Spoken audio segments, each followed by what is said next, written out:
Welcome to Tales from the Mist, where stories from the mists of time whisper once more.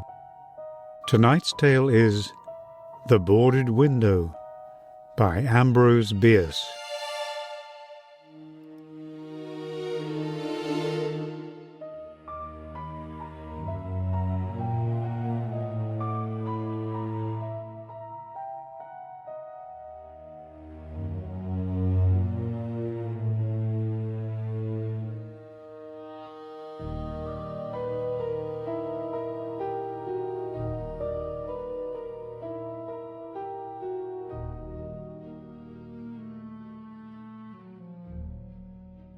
Let us begin.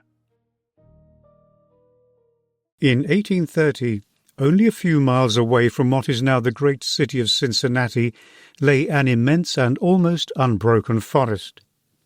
The whole region was sparsely settled by people of the frontier, restless souls who no sooner had hewn fairly habitable homes out of the wilderness and attained to that degree of prosperity which, today we should call indigence, than, impelled by some mysterious impulse of their nature, they abandoned all and pushed farther westward, to encounter new perils and privations in the effort to regain the meagre comforts which they had voluntarily renounced.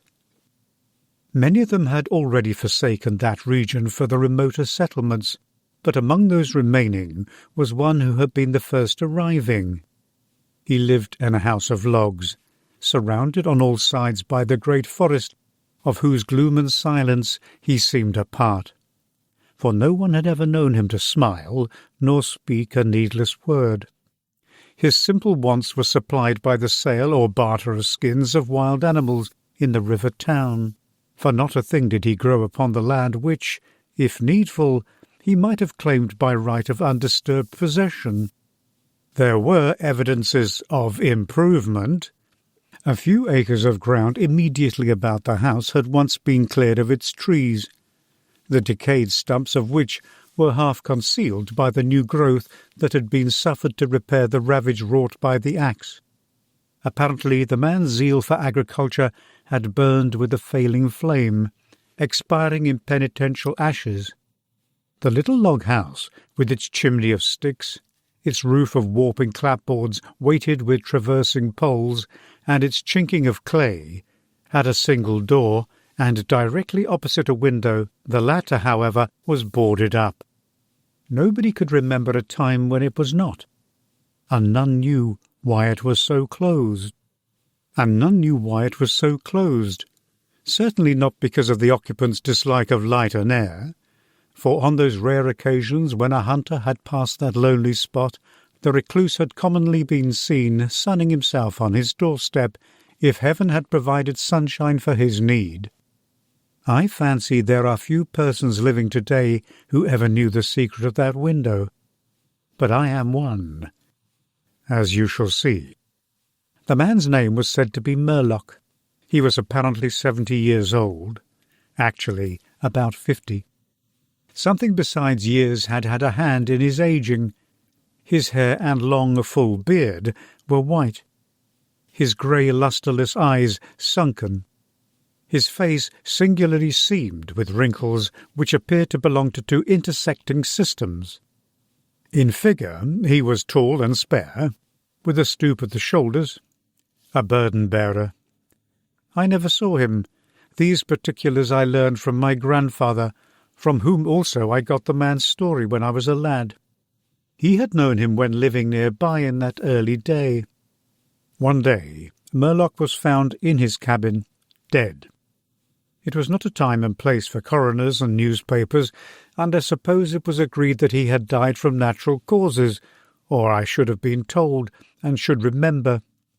I know only that, with what was probably a sense of the fitness of things, the body was buried near the cabin, alongside the grave of his wife, who had preceded him by so many years that local tradition had retained hardly a hint of her existence. That closes the final chapter of this true story, excepting indeed the circumstances that many years afterward, in company with an equally intrepid spirit, I penetrated to the place and ventured near enough to the ruined cabin to throw a stone against it, and ran away to avoid the ghost which every well-informed boy thereabout knew haunted the spot. But there is an earlier chapter that's supplied by my grandfather. When Murlock built his cabin and began laying sturdily about with his axe to hew out a farm, the rifle, meanwhile, his means of support, he was young, strong, and full of hope. In that eastern country whence he came, he had married, as was the fashion, a young woman in all the ways worthy of his honest devotion, who shared the dangers and privations of his lot with a willing spirit and light heart. There is no known record of her name. Of her charms of mind and person tradition is silent, and the doubter is at liberty to entertain his doubt. But God forbid that I should share it. Of their affection and happiness there is abundant assurance in every added day of the man's widowed life. For what but the magnetism of a blessed memory could have chained that venturesome spirit to a lot like that? One day Murlock returned from gunning in a distant part of the forest to find his wife prostrate with fever and delirious. There was no physician within miles, no neighbour, nor was she in a condition to be left to summon help, so he set about the task of nursing her back to health. But at the end of the third day she fell into unconsciousness, and so passed away, apparently with never a gleam of returning reason. From what we know of a nature like his, we may venture to sketch in some of the detail of the outline picture drawn by my grandfather. When convinced that she was dead, Murlock had sense enough to remember that the dead must be prepared for burial. In performance of this sacred duty, he blundered now and again, did certain things incorrectly, and others which he did correctly were done over and over. His occasional failures to accomplish some simple and ordinary act filled him with astonishment, like that of a drunken man who wonders at the suspension of familiar natural laws. He was surprised, too, that he did not weep, surprised and a little ashamed. Surely it is unkind not to weep for the dead. "Tomorrow," he said aloud, "I shall have to make the coffin and dig the grave, and then I shall miss her when she is no longer in sight. But now she is dead, of course, but it is all right. It must be all right, somehow. Things cannot be so bad as they seem." He stood over the body in the fading light, adjusting the hair and putting the finishing touches to the simple toilet, doing all mechanically with soulless care. And still through his consciousness ran an under-sense of conviction that all was right, that he should have her again as before, and everything explained. He had no experience in grief. His capacity had not been enlarged by use. His heart could not contain it all, nor his imagination rightly conceive it. He did not know he was so hard struck. That knowledge would come later and never go. Grief is an artist of powers as various as the instruments upon which he plays his dirges for the dead, evoking from some the sharpest, shrillest notes, from others the low, grave chords that throb recurrent like the slow beating of a distant drum. Some natures it startles, some it stupefies.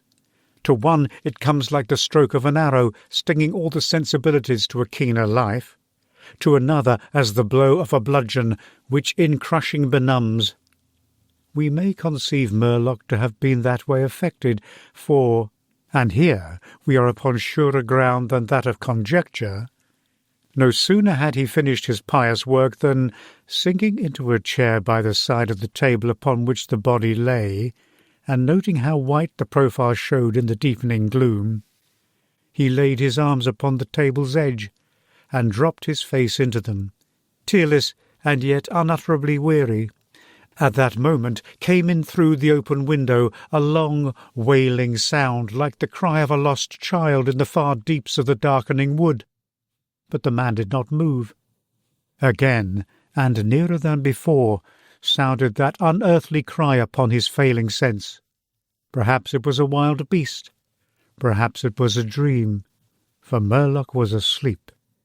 Some hours later, as it afterward appeared, this unfaithful watcher awoke and, lifting his head from his arms, intently listened. He knew not why. There, in the black darkness by the side of the dead, recalling all without a shock, he strained his eyes to see, he knew not what. His senses were all alert. His breath was suspended. His blood had stilled its tides as if to assist the silence. Who? What had waked him? And where was it? Suddenly the table shook beneath his arms, and at the same moment he heard, or fancied that he heard, a light, soft step. Another, sounds as of bare feet upon the floor. He was terrified beyond the power to cry out or move. Perforce he waited there in the darkness, through seeming centuries of such dread as one may know, yet live to tell. He tried vainly to speak the dead woman's name, vainly to stretch forth his hand across the table to learn if she were there. His throat was powerless, his arms and hands were like lead. Then occurred something most frightful. Some heavy body seemed hurled against the table with an impetus that pushed it against his breast so sharply as nearly to overthrow him, and at that same instant he heard and felt the fall of something upon the floor, with so violent a thump that the whole house was shaken by the impact. A scuffling ensued, and a confusion of sounds impossible to describe. Murlock had risen to his feet. Fear had by excess forfeited control of his faculties. He flung his hands upon the table. Nothing was there. There is a point at which terror may turn to madness, and madness incites to action with no definite intent, from no motive but the wayward impulse of a madman. Murlock sprang to the wall, with a little groping seized his loaded rifle, and without aim discharged it. By the flash which lit up the room with a vivid illumination, he saw an enormous panther dragging the dead woman towards the window, its teeth fixed in her throat. Then there was darkness blacker than before, and silence, and when he returned to consciousness, the sun was high, and the wood vocal with songs of birds. The body lay near the window, where the beast had left it when frightened away by the flash and report of the rifle. The clothing was deranged, the long hair in disorder. The limbs lay anyhow. From the throat, dreadfully lacerated, had issued a pool of blood, not yet entirely coagulated. The ribbon with which he had bound the wrists was broken. The hands were tightly clenched. Between the teeth was a fragment of the animal's ear.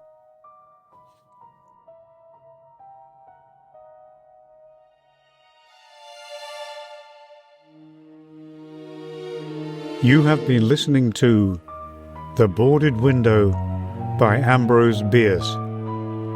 If you enjoyed this tale, there are more waiting in the mists. Thank you for listening. I would be extremely grateful if you would like and subscribe. My deepest thanks.